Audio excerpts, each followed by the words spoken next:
And let's finish Unit 3 on the Revolutionary Era with Lesson 10, The Allies Bring Victory. So let's look at our teaks. One, that we can identify the American Revolution. We're going to focus on events from 1777 to 1783 in this lesson. We're going to look at the roles of Benjamin Franklin and Marquis de Lafayette in the American Revolution. We're going to discuss the battles of Saratoga and Yorktown, the winter at Valley Forge, and the 1783 Treaty of Paris. And just like before, that we can locate the places and regions where these things happened. So after the loss at Trenton and another one at Princeton, the British gave up the idea of conquering New England because New England simply had too much patriot support in the region. However, they believed that there were more loyalists in the middle and southern colonies, so the plan was to isolate New England from the rest of the colonies and use loyalists to wear down their resistance and ultimately get New England and the Continental Army to quit.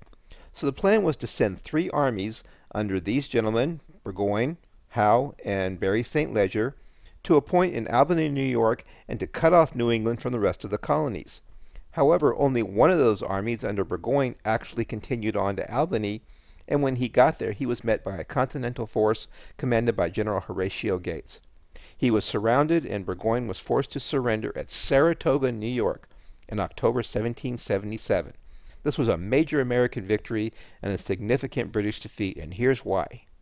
Like we said, the British had hoped to isolate New England and force America to end its war effort, and that plan has now failed. But guys, this is huge.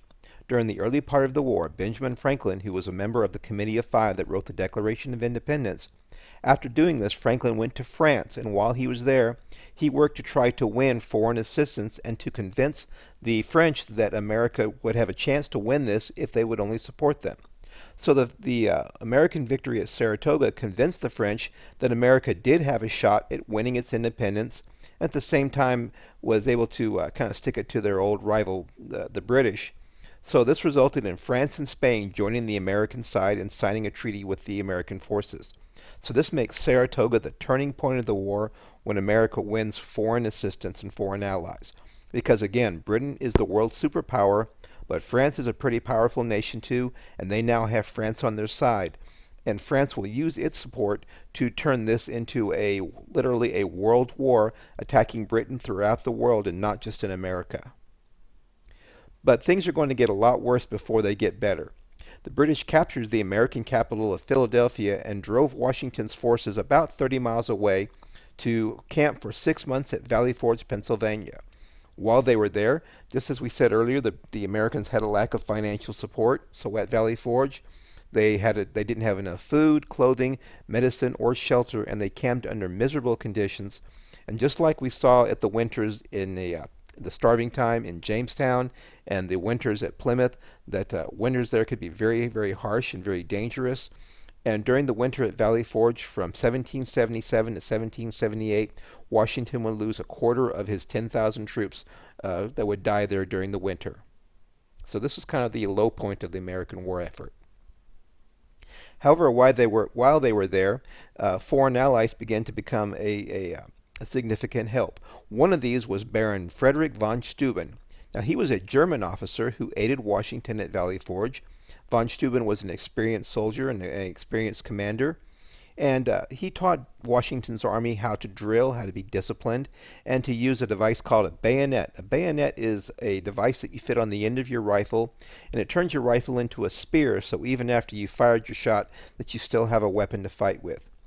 Another ally was the Marquis de Lafayette. He was a 19-year-old French noble, so again, a very young man, but he was a good friend to Washington. He worked as an aide in Washington's camp, and he believed strongly in the American cause. The Marquis de Lafayette was wealthy himself and provided financial support to the Americans, but more importantly, he was able to convince the French king to also contribute money and troops to aid the American cause. And that's going to lead to our final battle of the war, at least for the Americans, and that is the Battle of Yorktown. The British continued to try to conquer the southern colonies because, again, they believed there was more loyalist support there. And in 1781, British General Cornwallis moved his army to Yorktown, Virginia, on the Virginia coast. And he wanted that location because he wanted a point where the British Navy could provide him with support and with supplies and troops. So Washington took his army and went around the back and moved it south to attack the British by land. In the meantime, the French Navy defeated the British fleet off the Virginia coast, and so Cornwallis found himself trapped between American forces over here and French soldiers here and the French Navy. And here is Cornwallis at Yorktown, so you can see that he is completely surrounded by enemy forces. So on October 19, 1781, Cornwallis was forced to surrender his army of 8,000 to Washington, and the war in America is over. This is the last battle of the American Revolution on American soil. So the importance of the Battle of Yorktown. First of all, obviously, it's the last battle between the Americans and British on American soil, and that after this battle, Parliament realized that the war was no longer worth continuing to fight, and they cut off support for the war, and they began to negotiate with the Americans for peace.